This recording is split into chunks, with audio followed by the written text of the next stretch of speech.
Hello people of the internet, this is the Geek Gaming Culture channel, and in case you have crawled out from under a rock this past week, you probably have noticed that there have been a lot of videos and a lot of talk about a particular company called SweetBaby Inc. For those people who have already seen a lot about this, yes, we're going to do a video on this because I feel like I have something I want to say about it. Now, there's been a lot of talk about this company, and there's been a lot of back and forth discussion about this. I want to give a bit of a brief digest, if I can make it brief, about what is going on for those people who don't know anything about it, who have no idea what is going on, and they're getting a lot of information. They don't know, okay, where is this starting? What's going on? So let me try to do as much of a TLDR as I possibly can. You guys probably know my videos by now. They're like 20 minutes long, so strap yourself in. We're going to get into it. So SweetBaby Inc. was founded in 2018. It's known as a DEI consultant. Now, DEI stands for Diversity, Equity, and Inclusion, and basically they are called sensitivity readers. Now, that means that this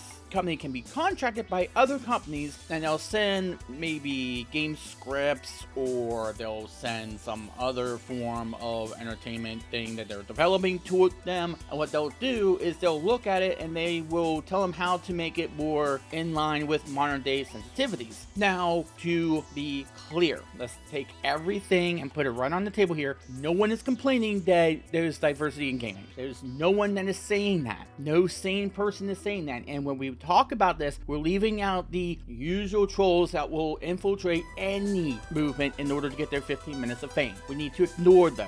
Let's pretend that they don't exist within the confines of this particular argument, because they don't deserve our attention. Even though there are some people that will say that some of these trolls are plants tailor-made in order to sabotage any movement against these companies. But no same person is actually saying that they want to be racist or phobic or anything like that. Also, keep in mind that I am far from a right-wing person. I view myself as a progressive. I have fought for LGBTQ plus rights. I have fought for them. I do consider myself an ally. So keep that in mind when you hear my viewpoints and watch the video, because it's not just the right-wing, quote-unquote, MAGA hats that are saying something against SweetBaby Inc. You can't pin that on every single person, and that is just a way in order for left-wing people to not say anything about it. That's a weapon that they use in order to get the left-wing people to get on board by saying,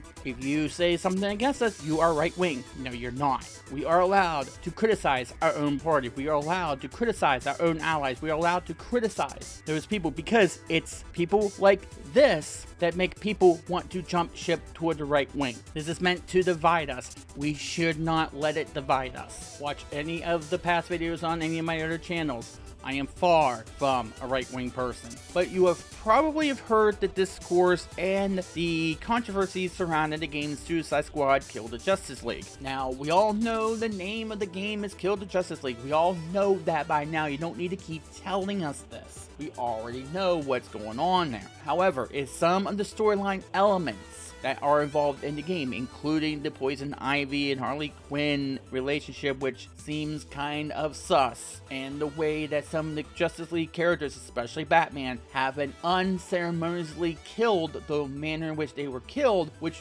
raises some eyebrows. And that's not saying that SweetBaby Inc. by themselves are the cause of a lot of those problems that went on in that game. Talk about things like predatory microtransactions, the lack of variety in enemy types and boss battles. You talk about a very clunky UI. You can probably name it, and it's probably a problem in that game. So, to be fair to SweetBaby Inc., they are not the only problems that that game had, but they didn't exactly help matters in any sort of way. Now, to this company of itself, if you go onto the website, they said that they have several different clients, including Electronic Arts, including Valve themselves, and that's important for what we're about about to get to. Square Enix is another company that they are contracted to, and they might have been blamed for what happened with that patch that covered up Tifa's cleavage in the Nibelheim flashback scene. Now, you could say that even though they were contracted to several different companies,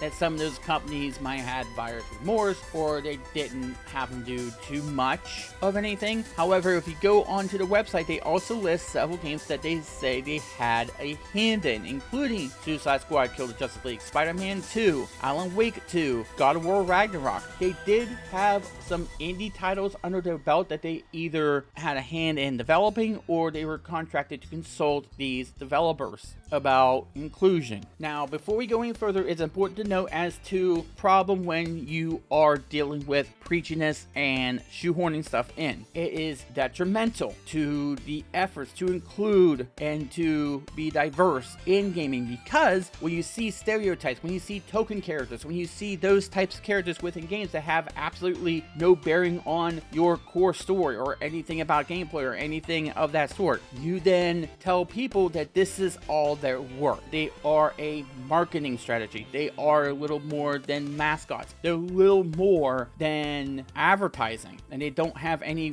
real impact on the story of any sort of way. That they just got put in there because they felt like they needed to check a box in order to sell another copy. Is that what people with different races want? Is that what the LGBTQ plus community want? I don't think so. They want to see characters of their identity in games have actual impact, have a real role to play. You take a look at Dion from Final Fantasy 16. He is a gay character, and they do show a romance that he has on screen, but that's not his defining characteristic. He has a tremendous role to play in that story. That is a great inclusion. That is a terrific inclusion. They did that extremely well, I think, because it is depicted as just something that occurs. There's no extra tension toward it. They just see it as normal, and that's what people would want to see. But you have seen that there are games that SweetBaby Inc. in particular has worked on that have not done well. God of War Ragnarok had mixed reviews. You see that Spider-Man 2 had mixed reviews. Gotham Knights didn't do well. And Suicide Squad Kill the Justice League, you should see what their Steam ranking is as far as concurrent player numbers that are concurrently playing the game. Not doing too well, let's just say. And it is Suicide Squad that has made some people start to take notice of who this company is. Again, they started in 2018, but you may have noticed that they kind of flew under the radar for a while. That no one really took notice of their existence until recently. That may be because they worked on indie titles. They worked on things like Goodbye Volcano High and Sable. And you know how the indie scene kind of works. They kind of stay in their little circles for the most part. Some of them do stay in their little circle, and they don't really criticize each other as much as they might need to. But when you start dealing with AAA titles, when you start dealing with those quote-unquote too big to fail studios, then you run the risk of people noticing your work a little bit more. And then you start dealing with established characters. You start dealing with characters that people have known, that people were influenced by in order to start their own games or their own characters, or to create something of their own, something that got them through a tough time in their life. And when you start trying to fix something that wasn't broken, people will start to take notice, as they did here. And they started to notice that a lot of the games that they have made have not done well. Not to mention the weird directions the storylines were taking, and the preachiness that these games have taken. Not the diversity in and of itself, not the fundamental aspect of it, but the way it was applied in these games, to where it was shoehorned in, where it was preachy, where it felt like someone was trying to shove morality down your throats. We remember the religious right, the AFA did the exact same thing. They tried to do the exact same thing. You see where they are now. You see where places like the Parents Television Council, what they were trying to do. Look where they are now. They're virtually non-existent. They're virtually a laughingstock right now, if they still exist at all. So some gamers started to lash back, and one particular gamer created what is called SweetBaby Inc. Detected, a Steam Curator list. Now this list keeps changing every time I look at it, so by the time you look at it, this list might have changed again. What this list is a list of games that SweetBaby Inc. had some hand in, that they can verify that SweetBaby Inc. had a hand in either consulting or were in the room when they were developing the game or whatever else, in order to do consumer advocacy, because most of the time the games that they have touched have not done well. Of course, you're not counting Alan Wake 2, which they didn't really have that much of a hand in. God of War Ragnarok, which was mixed reviews, but then you start going down the list. You start going down with some of the other games that they had a hand in. Suicide Squad, the most prominent one right now, but there was a time when Saints Row was on that list. The new Saints Row reboot was on that list. Of course, Gotham Knights is on that list. Assassin's Creed Valhalla was on that list. And during the conception of the list, the person who created it had 70k followers plus. Now it is sitting, as of the making of this video, 156,000 plus followers, and it might have climbed by the time you see it for yourself. Now, it did have games like Starfield and games like Spider-Man Miles Morales on there. Keep in mind that person, when they created this list, had a little bit of a more lenient judgment of whether or not to put one on the list. But now they need to make sure that you can verify that SweetBaby Inc. had something to do with the game, and the reasons why will become prevalent in a moment. But it seems like a lot of people want to know if their game that they're playing had been touched by this company. And again, we're not saying that diversity in and of itself is bad. I advocate for it a lot. However, in order for a fictional story, in order for a creative work to benefit from that, you have to execute it well. It is not like if you're hiring somebody of a different ethnic background or a different race behind the scenes. It doesn't work the same way, because you also have to make sure that character is, and I can't stress this enough, impactful if they're not going to be a stereotypical token character. Now, the reason why this curator list blew up in followers is because when you're dealing with a list like this, when you're dealing with consumer backlash, what would the normal response be to get PR ahead of the situation and to try to maybe take advantage of this list in order to try to say, hey, wait a minute, we do make good games here, a list that have games that have done well with our input. Again, you can list Alan Wake 2 as one of your accomplishments that did get well received. God of War Ragnarok, yes, I said it was mixed, but it was more positive than negative. You could say that. You could bring up your indie title, say, hey, we were not completely at fault for these failures. There were a lot of things that went on behind the scenes that caused some things to go haywire. So they could do that, but they did not do that. They did what was the worst thing they could have done. Not only acknowledge it, but to try to get it taken down. And here's where the problems began. This is when it was best to just not say anything, because one of the things that gamers do so well is to look into things. And I kid you not, these guys are good. They do it better than I do. And they found out some things about this company because this company would not shut up. Because Chris Kindred, who is an employee at SweetBaby Inc., said the Steam Curator harassment group SweetBaby Inc. detected is led by this person, Cabrutus Rambo. Here's them trying to be slick so they don't get reported. Even with the discriminatory language filed off, the group itself still fails the code of conduct. Now, before I go any further, because it gets worse, how are they going against the code of conduct if it's verified that you and your company are responsible for being in the room and consulting, and your name is in the credits or you're listed on your site? Then wouldn't that be publicly available in some form or fashion? Where are they breaking any rule here? All they're doing is listing the games that you were working on. How is that harassment? This is the go-to for many people right now, because you want to know what I feel harassment is? What Silvervale and Pigamy went through last year. What Christina V went through a few weeks ago. This is not harassment. This is consumer advocacy. This is somebody telling others, hey, this person or this group worked on your game. You might want to know that they have been known to toxify everything they touch. Maybe you should be aware before you pick up a product as to who's behind the scenes. How is that harassment?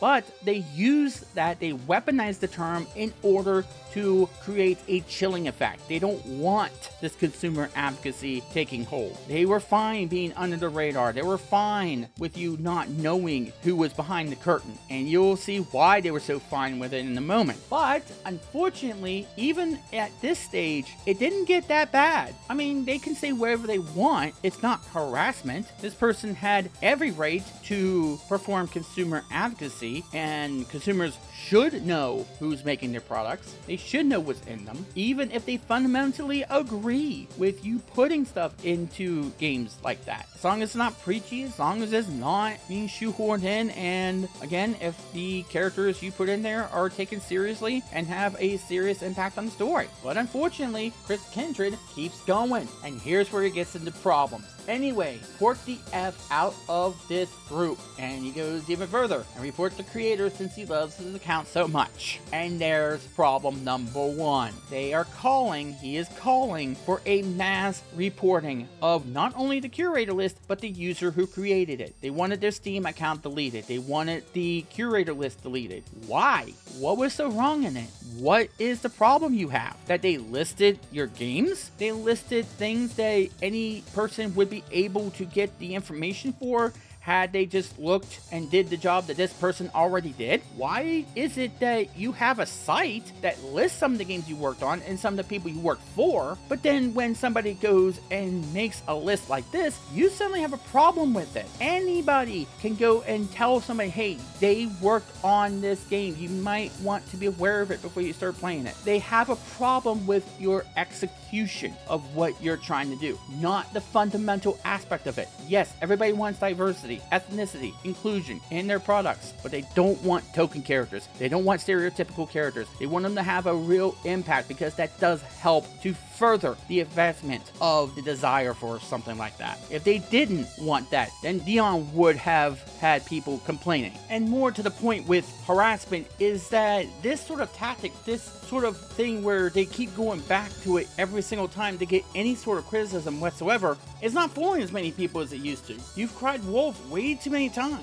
We understand what real harassment looks like, sounds like, is like, feels like. It is one thing if you're getting vitriol as a direct result of being called out, as a result of being critiqued. That's not what's happening here. These are people who are sick of seeing people believe that shoehorning and being preachy amounts to being diverse. It does not. It's okay to demand more than this. It's okay to criticize people who use this sort of tactic anytime they get criticized for doing the bare minimum. However, Chris Kindred, who, by the way, did get reported and did get their account locked, and now SweetBaby Inc's account is protected, that was not what got the ball rolling on investigative work about this company. It was what followed, because somebody by the name of Felix Kramer, Maya Kramer, had also chimed in the middle of a tweet thread, decided to bring it up. And this is what got community noted, and what brought on some investigative work, and what has led us to where we are right now. Saying, quote, for example, Steam doesn't have guidelines for curators as far as I can tell that would prevent someone from starting a curation group that focuses on, say, SweetBaby Inc, and warns people not to buy games they're associated with, which could just list any game at all. That was why the verification thing came into effect on that curation list. And by the way, this did get community noted, saying the curator uses SweetBaby Inc's website for their source. Also, it should be noted that Lego Buds works for SweetBaby Inc. What an @name, by the way. But this person also works for SweetBaby Inc. And by the way, before we go any further, this is a consumer rights issue. They have the right to protest. They have the right to say something. They have the right to make a Steam curation list for this purpose. That is not the same as what happened last year with that search engine of who was playing what game on Twitch so that you can go harass them. This is not the same thing, just in case people were going to try to equate this for what happened with Hogwarts Legacy last year. However, that is what got us to this point, because Felix Kramer, Maya Kramer, never had to say anything. could have just let this go, could have just let it die, or could have just taken advantage of the situation and said, hey, this is what we've worked on, maybe you should try these games out. But no, here comes what I think is the real reason why they didn't want anybody to know that they were there. It's because Felix Kramer is associated with a particular person that is infamous and is well known for being a absolute vitriolic human being within the game industry, because Felix has also got a few really weird tweets. Now, I'm not going to read through all of them because there might not be appropriate for YouTube, and the CEO of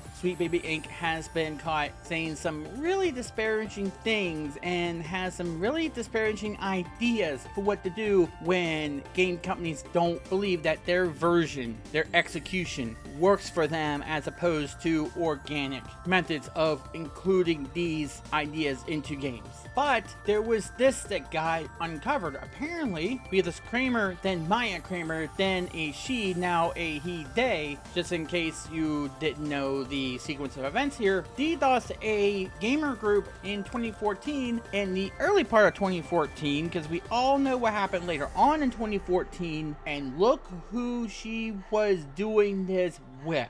Take a look. It is Zoquin herself, and if you have followed some of the things that are not from mainstream sources, not from those who protect her to the death, you know what she is all about. This is a kind of company these AAA developers are willing to keep, or maybe not willing to keep, hopefully once they find this all out. But this is also why now you're seeing a lot of the usual suspects. I'm talking about places like Reset Era, like Gaming Circle Jerk, like those types of places, scrambling to find a way to defend this company, this SweetBaby Inc company, which is now gone sour. And there is more that is coming out as we speak. By the time you watch this, there's probably more information that has came out. Now, keep in mind that no one's saying that you can't have diversity in games, that we're not tolerant, that we aren't allies.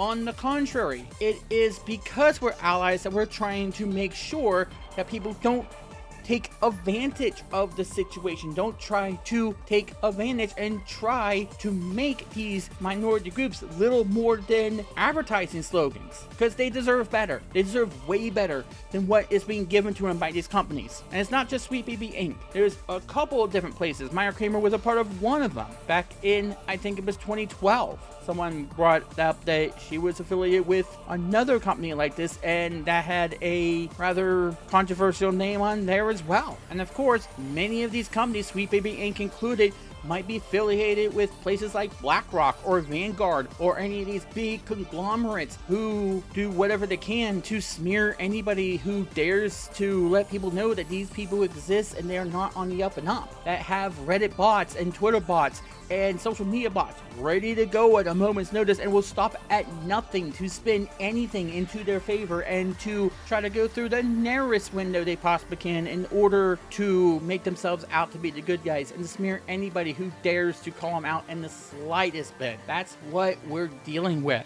Please do not be fooled by this. If you are a minority, if you are a black person, Asian person, if you are part of the LGBTQ plus community, do not be fooled by this. They do not have your best interests in heart. They do not speak for you. They do not care about your ethnicity. They do not care about your race. They do not care about them. Only care about making a quick buck. They only care about the bottom line, period. And the more that you buy into their claims of being harassed, when we all know what harassment looks like, we all know what systemic racism, we all know what systemic bigotry looks like. And then to see these people try to claim that, I don't think so. And I will bring this up too, is that now I'm seeing that the Ackman has started to join in on the course to try to say something about this company when he had previously sided with some companies maybe he shouldn't have sided with. But now I'm seeing some people attacking him because he sided with one of those companies, and then later on now he's siding against SweetBaby Inc. As much as we may disagree with his assessment of the situation back then, we shouldn't be attacking him now because he's doing the right thing now. Maybe he's doing it because it's safe to do so, but therein lies the rub. There are a lot of people who feel as though they can't speak out because of how these people operate, how SweetBaby Inc. is operating right now. You've seen what Reset Era is starting to do. You see what Jamie Circle Jerk is doing right now. It is a full-on chilling effect. We know what's going on here. We're not fooled. But there are some people that will try and try and try and try to chill this kind of criticism. And yes, people do have lives outside of the internet. So as much as maybe you're not happy that it took them this long to get something out there, to say something about it, maybe we should be thankful that he is saying something, that a bigger name is starting to say something, and that might be something worth celebrating. And maybe we should encourage some of these bigger name outlets or these bigger name people, these bigger name content creators to say something here, because the more that this gets exposed, the more people understand that you should not be fooled when they say, oh, well, they're just harassing us. Oh, we're just for inclusion of different minorities within the gaming industry, within the gaming sphere, because all they look at you about is a paycheck. And that should not be. If they only look at you as money signs, then are they really including you? Think about that before you sport something like this. Don't be fooled by this. This is the Geek Gaming Culture Soapbox channel, and that just happened.